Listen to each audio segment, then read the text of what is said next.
Parce que l'ennemi qu'il affronte ce soir-là, ce n'est pas un homme. L'ennemi qu'il affronte ce soir-là, c'est une idée. Une idée née dans la tête de nos aïeux.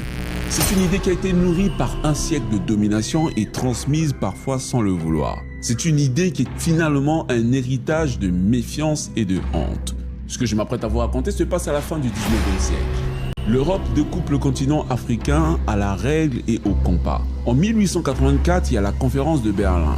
On a 14 puissances occidentales qui se partagent des territoires qui ne leur appartenaient pas. Les frontières que tu connais aujourd'hui, Nigeria, Cameroun, Congo, Sénégal, naissent dans une salle où aucun Africain n'était invité. Ce jour-là, on ne trace pas seulement des lignes sur une carte, on trace des lignes dans les esprits. Le colonisateur arrive avec deux promesses, des promesses simples, la civilisation et le progrès.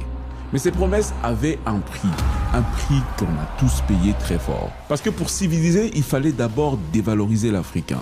On apprend à l'enfant noir que sa langue est primitive, que sa culture est arriérée, que sa peau est une tache et que seule la France ou l'Angleterre ou la Belgique, que sais-je, peut illuminer cette peau. Les écoles coloniales apprennent l'histoire de Vercingétorix, de Louis XIV, mais jamais celle de Soundiata Keïta ou de Mansa Moussa. Au résultat, on grandit en regardant l'Europe comme le modèle et l'Afrique comme un échec perpétuel.